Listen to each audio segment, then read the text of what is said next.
There we go. I think we're live again. This is Speed at the bottom of the helix. Today we're going to have Don Fowler, who began model railroading in 1961 at the age of 4 with his father, a Southern Pacific Railroad employee. At age 12, he began modeling N scale and started rail fanning Cayune Pass and Tehachapi Loop in California. And in 2013, he became master model railroad number 518. And upon retirement in 2015, he began the construction of a new N-scale double-deck 20 by 22 feet model railroad, depicting the scenes between Los Angeles and Bakersfield in California. So welcome, Don. I believe he's going to show us how to do realistic water. Thank you. Good morning. As you know, there's a lot of ways to model water, and I've tried quite a few of them. I'm sure some of you have too. You can use glass, resin, matte medium, the old Woodlands Scenic products, the yellow pellets. I wasn't really happy with it. After trying all those different techniques, I decided to give Woodlands Scenic another try with their newer product. It's not brand new anymore, but I've had some really good results with it, and I thought it might be worth sharing with you. A lot of times when we do our model railroads, for whatever reason, we're reluctant to try new things. And I think this is something worth playing with. It's very easy. I figured it out. I'm sure you could do even better. So I'm going to just show you the steps. You know, there's all kinds of water characteristics that you can put on your railroad. There's puddles, ponds, creeks, streams, rivers, oceans. The color of water comes from light and the content of what's in that water. You've seen all different things in nature, from muddy stuff to stuff that's crystal clear, like in Lake Tahoe. You can see all the way down to the bottom. Your landscape typically should be below your right of way. If you're going to do water, it should be below that right of way area. Usually the railroads do not like to have water over their tracks. The Woodlands Scenic product consists of under the base coat colors. Here's one. This is yellow silt. They make about a half a dozen different shades. I found that blending some of these shades together really works well to give you a realistic effect. The nice thing about this product, and it doesn't say on the bottle, but I'm guessing that it's water-based acrylic.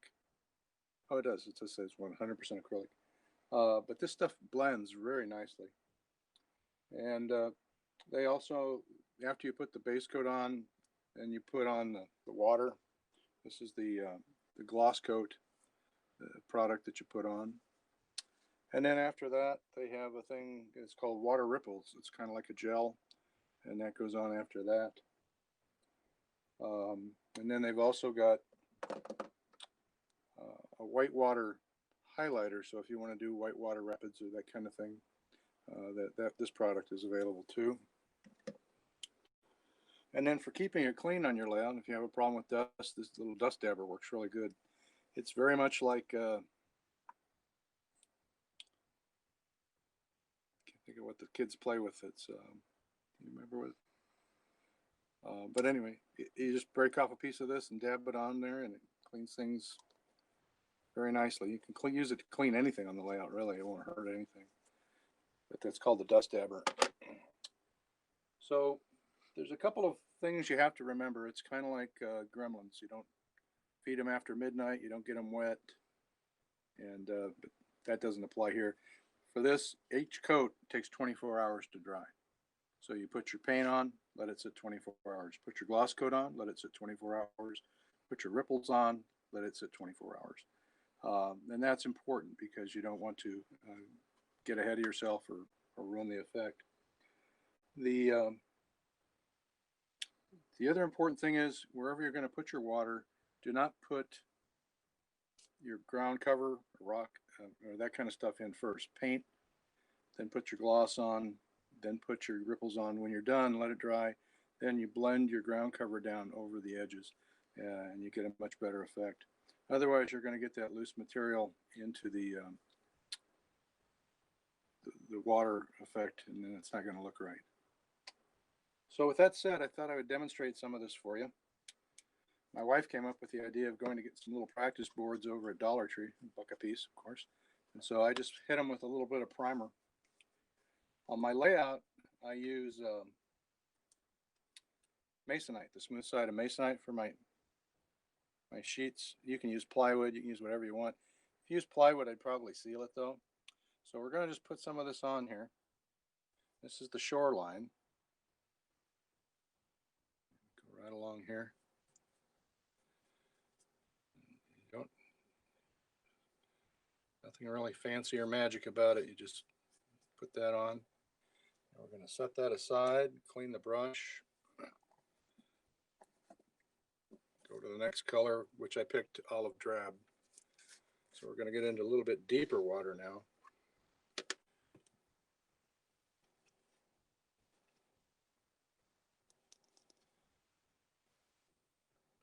Take some of that and just start blending that in. I've had this for a couple of years and I've done 2 or 3 effects on the layout and I've still got quite a bit left. So you really get your money's worth out of it. I'm going to leave that as it is for right now. And the next color I'm using is Hunter Green.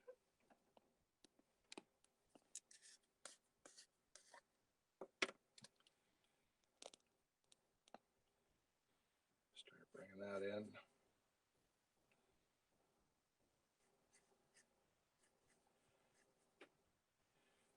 And into the darkest color I use is the deep blue. Black would probably be the very deepest.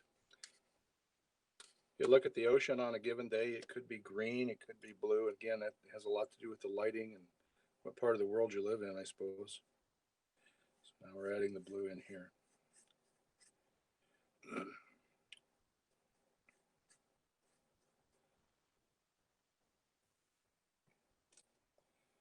So now that we've got that in there, we're going to blend a little bit, lighten things out.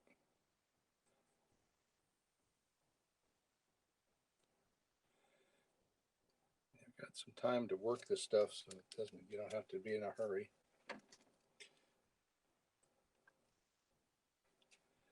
As you can see, and I'm also doing this in a straight line. For a stream or a lake, you'd probably want to have an undulating edge, but just for the sake of demonstration, I'm just doing a straight line here. As you can see how it all starts to kind of smear together. And I'll go back to this silt again.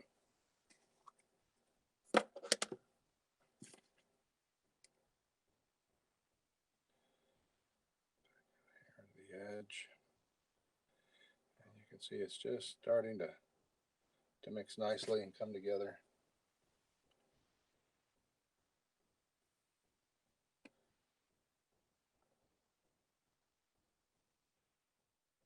And you get your blended effect. Now, it's not dry right now, but I can show you what it looks like when it is dry. It's going to look like this. That'll look okay. Yeah. And you can see we started with the tan, went to the olive drab, and then to the green, and then to the blue in the center. This being the deepest part of your water effect. And that's what you're going to wind up with. It blends together very nice. And so the next step after you wait 24 hours, set this one aside, move these up out of the way, is the clear coat. This is the gloss that you put on. Now the important thing about the clear coat is do not shake it before you put it on. If you shake it, you're going to have bubbles, and bubbles are kind of hard to get out.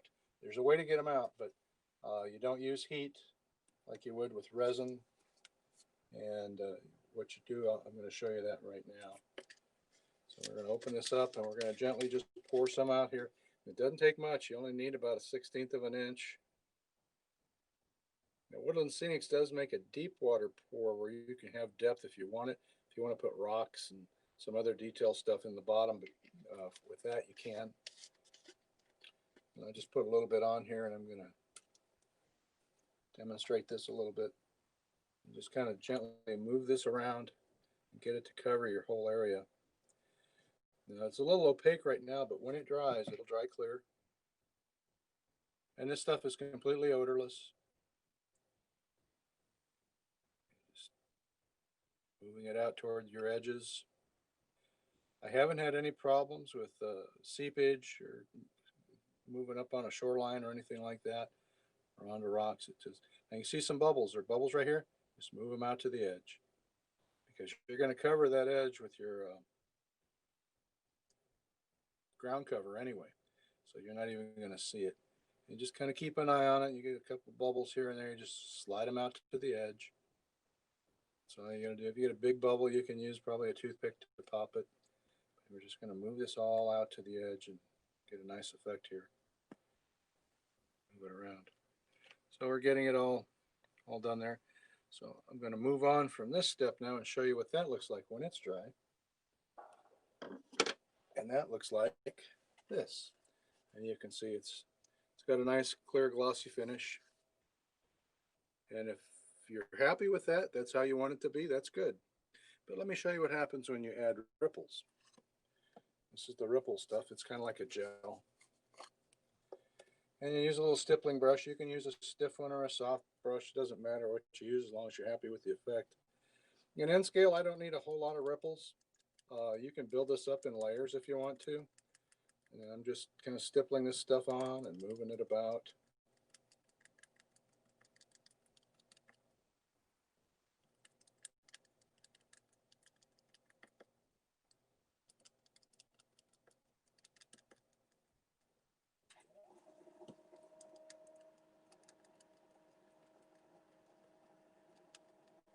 Yeah, you just kind of want to get an even coating all over with this stuff. And again, each layer is 24-hour dry.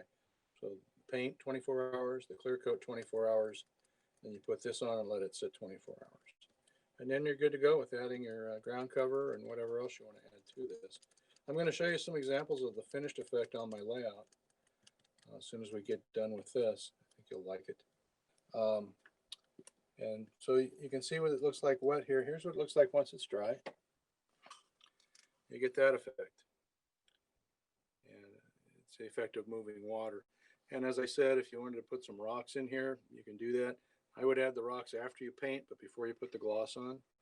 And then if you want to add some of the highlights of the white water, you can do that. You can build this stuff up a little bit more if you're on a larger scale. You just keep working at it until you're happy with it.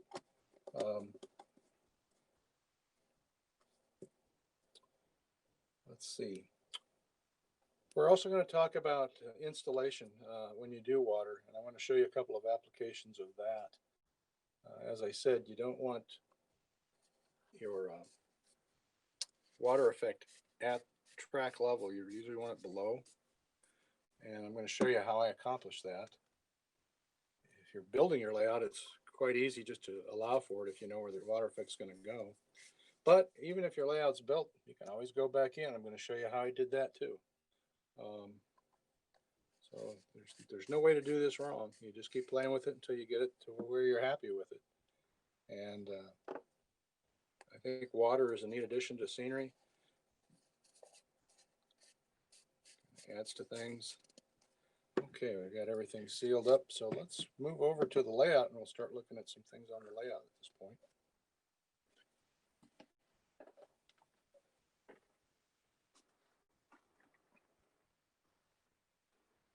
Okay, let's go over here.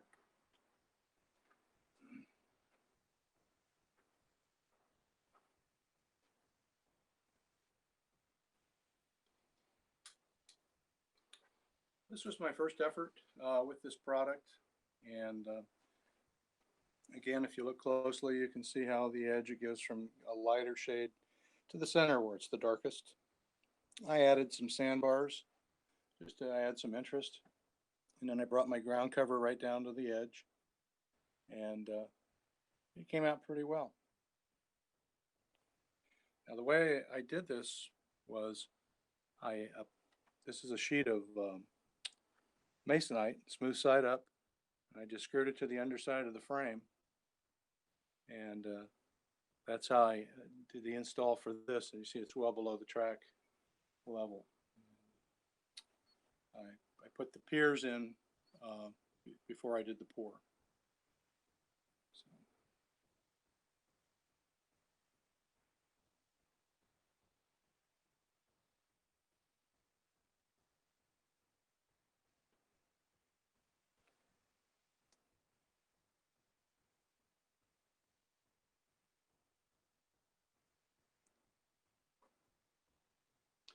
We're also going to talk about how we blend this kind of thing. I use plaster cloth over foam for the basic form, and then I painted a base color. And then I had my ground cover and bushes and weeds and trees and all of that on top of that. Most people do it that way. I found using foam and plaster cloth very easy to work with. It's an easy medium. These are just rock castings that I painted and added. But it gives it a pretty nice effect. Of course, you can add boaters and fishermen and whatever else you want. And I don't know if I mentioned it, but I'm modeling an N scale, so this is N scale.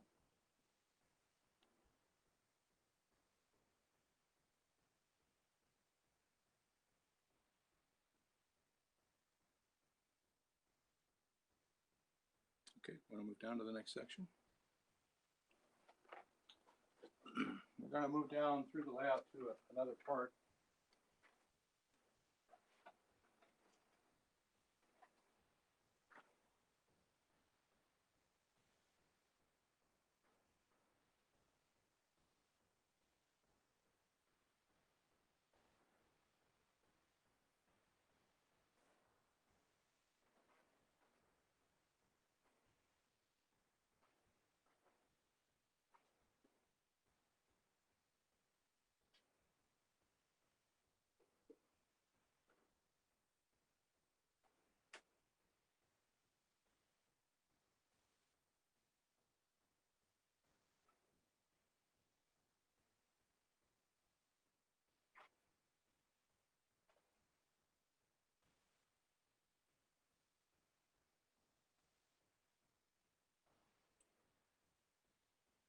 This portion of the layout illustrates even better about the use of masonite. It's 1/4 inch masonite, and I just screwed it up to the bottom of the frame of my bench work.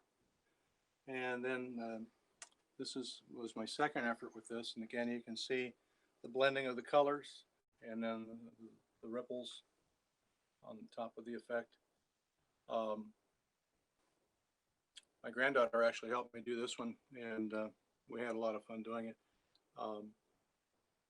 Again, it's with using the ground foam and plaster cloth, and then adding, painting that, and then adding your rock castings, blending them in, and then adding your ground cover and bushes and weeds and trees, whatever else you'd like.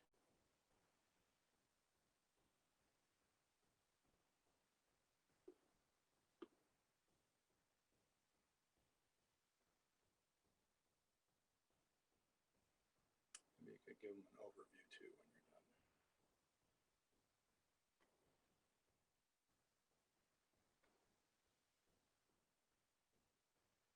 The actual pour on this is about a 1/16 of an inch, but it really gives a nice illusion of depth by blending the paint.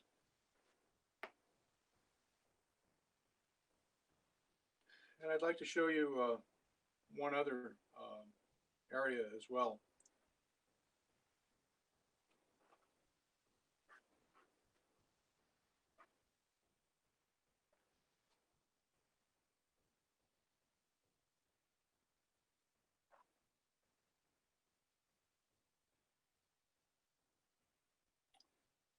I came across this little bridge kit in a box of stuff I had. It's pretty cool, but I'd already laid the track and started the scenery. So what I did was I took my Dremel router and I just drilled into the plywood to create this little ravine. Remember, this is a dry wash, but it has flooding in the wintertime, so that's the point of origin for the water when it comes out. And then I also painted the underside. I cut the bridge in half and just put on both sides. And then I painted the underside black, so it gives the illusion that it's in shadow and it goes all the way through.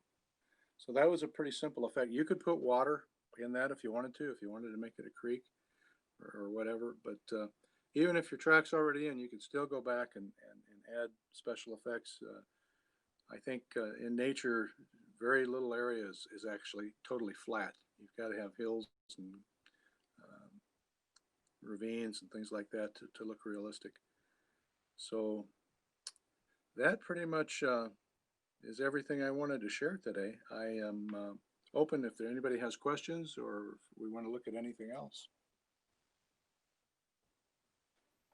Would you mind showing some of your layout to us? Absolutely. I'm going to ask my cameraman Ryan to just walk around the layout and show some of the, you can show finished and unfinished. I don't care. I started the layout in October of 2015 when I retired. This is in my garage, and so I totally emptied the garage, drywalled, put in a drop ceiling with lights, carpet, and air conditioning. We're in the San Diego area, so it gets pretty warm in the summer.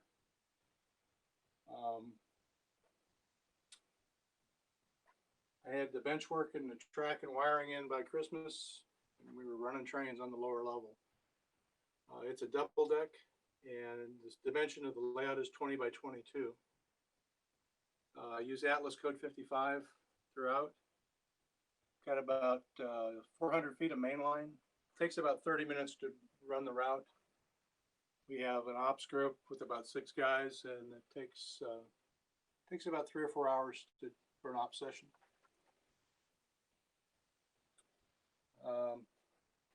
The route runs in essence with a lot of selective compression from LA to Bakersfield.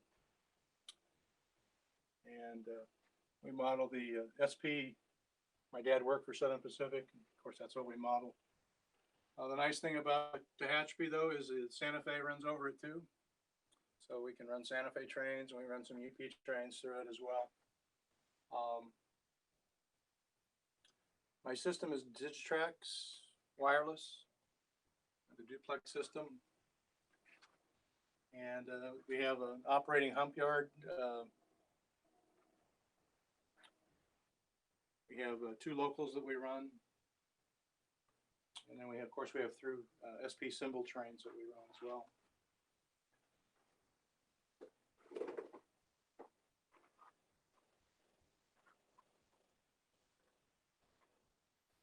The era of the layout is 1975 to 1995. It gives me some flexibility for what kind of motive power I use in rolling stock. No energy coming from those windmills? What's that? No energy coming from the windmills? Oh, not today, but I can turn it on.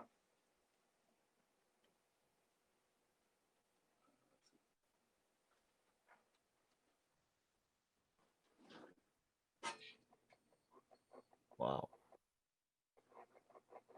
That is pretty neat. Yeah, you gotta have energy to run your layout.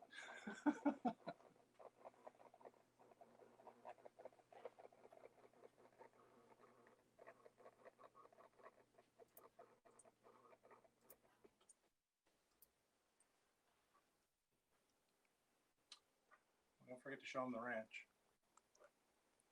We passed by that before. We Oh. should stop and have you talk about it. Okay. In the Tehachapi Loop, there's the Loop Ranch. The Loop Ranch actually is outside, just outside of the loop. But my choice was to not have it at all or put it in the aisle. So I decided to put it inside the loop, which is not actually prototypical, but kind of gives a nice effect.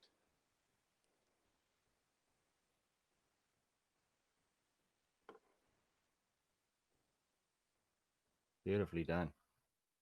Thank you.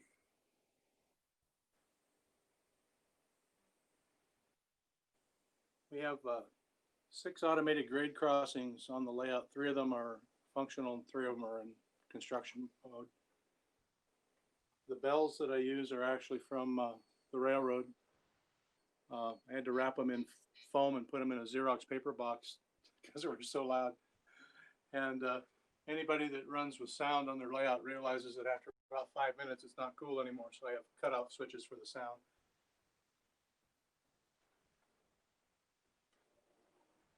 This is my auto unloading facility. I've got, when this is done, I've got unloading ramps and trucks to populate this area. I accidentally double ordered on auto rack, so I thought I'd put an auto rack unloading facility in since I had so many of them. So I can have one out on the layout and one in the yard and then switch them out.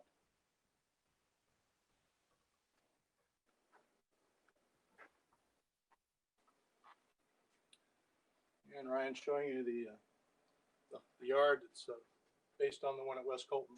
That was my dad's last assignment before he retired. How many cars can you fit in there? I can get 275 50-foot cars in the yard. And then Nice. I've got another yard. I've got another yard at Bakersfield that's not quite as large. The target signals are functional. They're detection signals.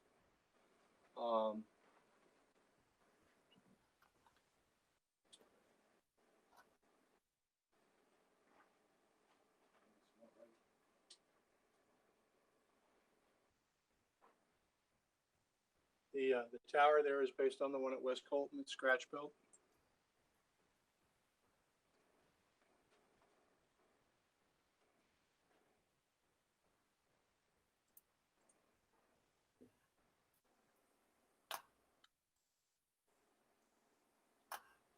And we're coming into the intermodal facility. It's based on the one in South Los Angeles that the SB had. They called it their ICTF.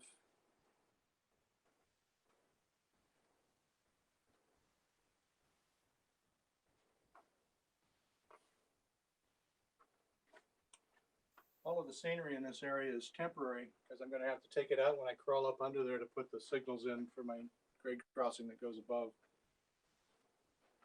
Looking forward to that.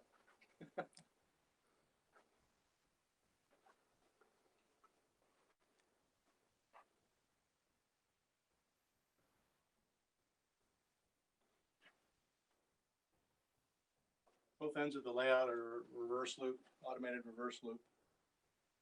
And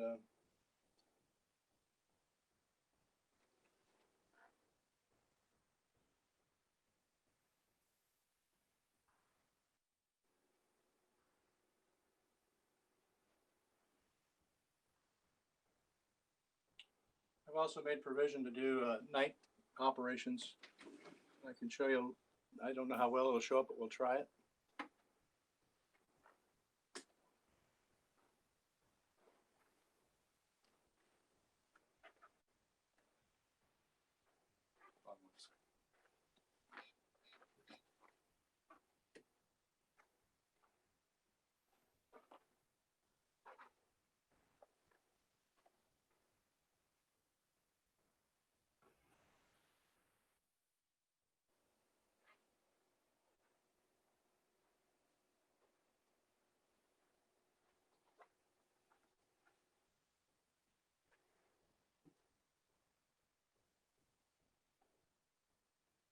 You say it takes about 4 hours to run a full operating session? Yeah, 3 or 4 hours.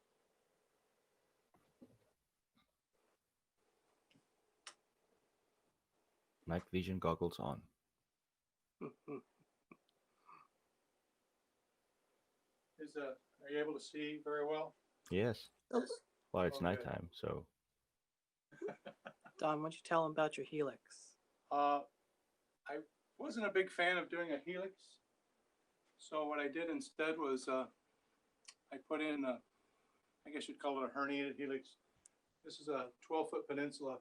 The train goes back and forth over itself 3 times, and I gain about 10 inches. The ruling grade is 2%.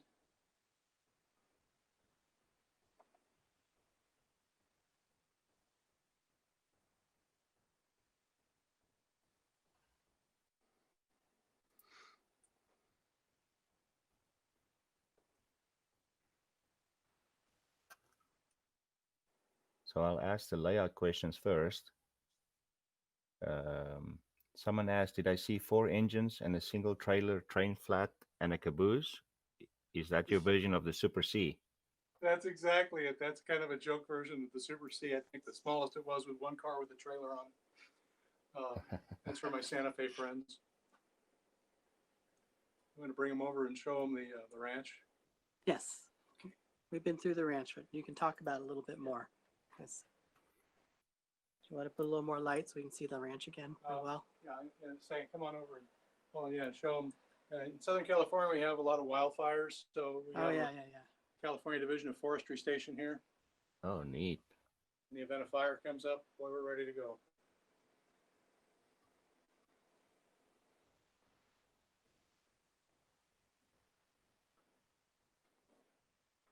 So how long have you worked on this? I'm on my 5th year. It's been about 4.5 years now, and I'm having a lot of fun with it. It's you know, as you build layouts over the course of your life, you learn lessons like no more duck unders and plenty of aisle space, that kind of thing. Really been happy with my progress thus far. I'm about 50% done with the scenery. I just have finished all the mountains and rural areas now, and so I'm getting ready to start doing my towns and cities.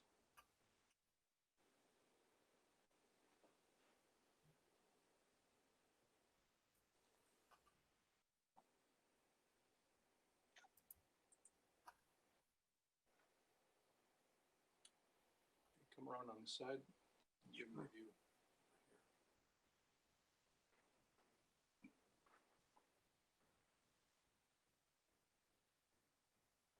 We're fortunate in the San Diego division. We've got a lot of great modelers, and we help each other out a lot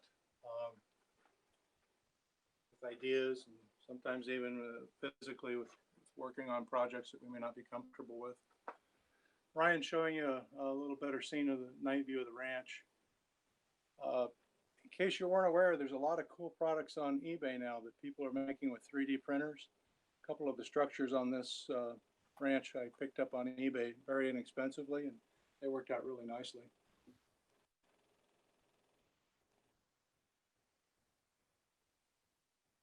I love the 2-track roads. The gravel. Show them the cement plant too, please. Cement plant. Over here.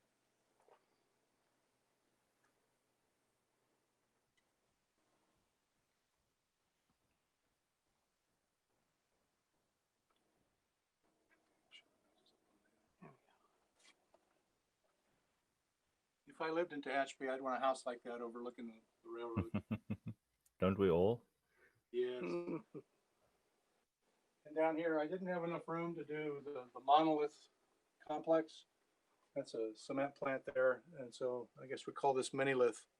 Mini lift. But yeah, but one of the neat things about it is I thought, you know, a lot of these complexes have little lights on the top, and so I put some LEDs. It's a really easy thing to do. Just add a few little lights. It added a lot to it.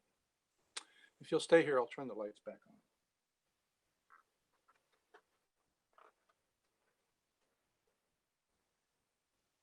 Everybody close your eyes. It's going to turn bright.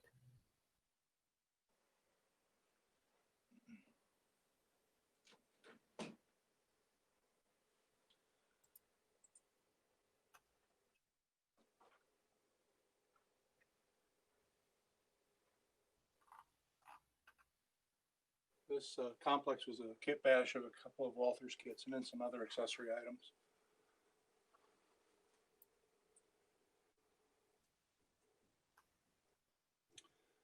Another thing on the layout that people comment on are my access roads.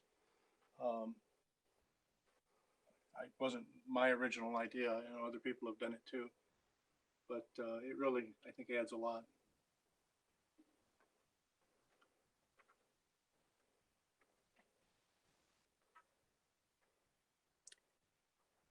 Gravel and pan pastels, right? Yeah. Beautifully done. Thank you. And then we can go back over to the ranch. The ranch is the last thing I just finished. Oh, the backdrops, those are just self-adhesive vinyl wallpaper. And then I just did the sky and the clouds myself. Cool. I'm not much of an artist, but kind of gives the flavor.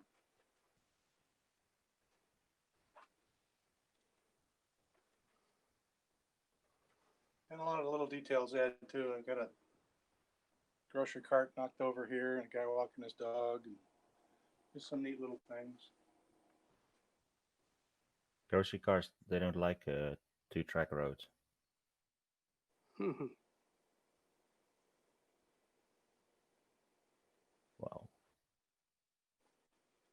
Come back over this way a little bit, please. So this is how I did the ranch. The gray building on the left there, that was a 3D find I found on eBay, and a little shed down there in the corral was also from eBay.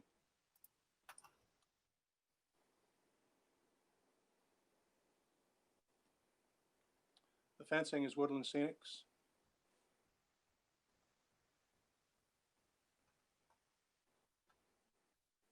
Should tell them about your cows and your horses. Oh yes, I learned in researching why people don't house cows and horses together. It's because they can spread disease between them, and they don't eat the same way, and they're not supposed to eat each other's food. So it's part of it's dietary, and part of it is disease control.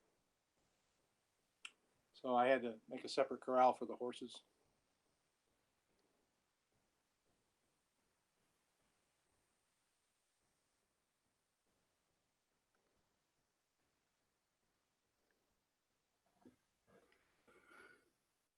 So far, they've stayed in their right places. Yes, we haven't had anybody escape.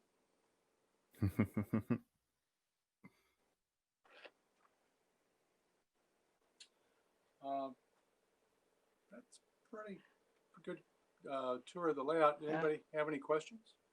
There's some questions about the water. Okay. First one is when you showed all the or your first go at it, is this better than a glass Mod Podge? I've used the Mod Podge, and I've also used the matte medium. They're okay. I tend to like this process better, but you know, it doesn't cost very much just to experiment a little bit and try them and see which one you like better. And that's what I encourage people to do. Look at different people's work and see if they like the effect. Cost, of course, is an issue.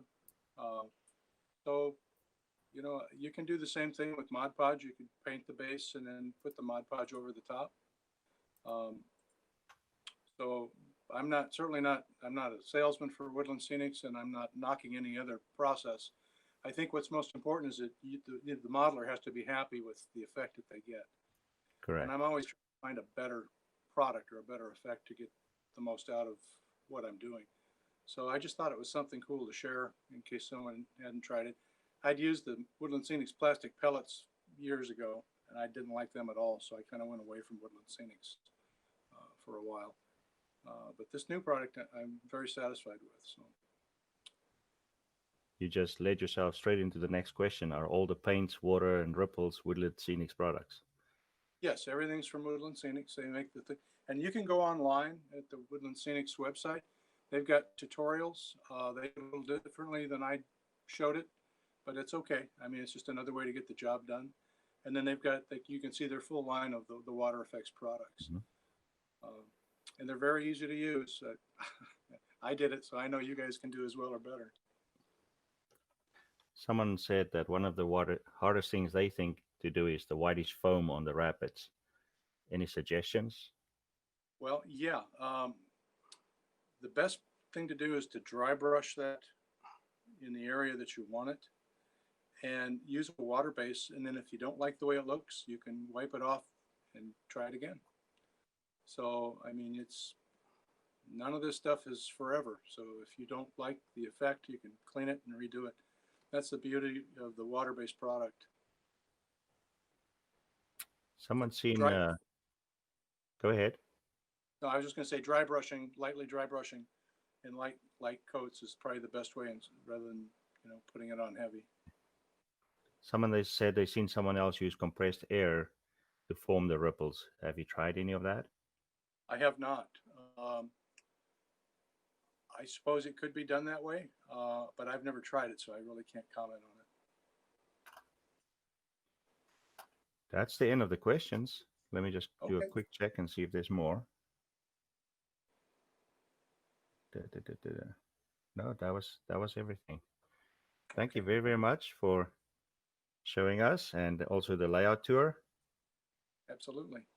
I think we need to get you to videotape an operating session for us, and then we show that on a future clinic. I've also got a PowerPoint of the layout in stages of construction. If you'd be Okay. interested in having that as a clinic sometime, let me know. We certainly will ask you to do that for us in September. Okay, great. Thank you very much. Thank you, sir. Take care.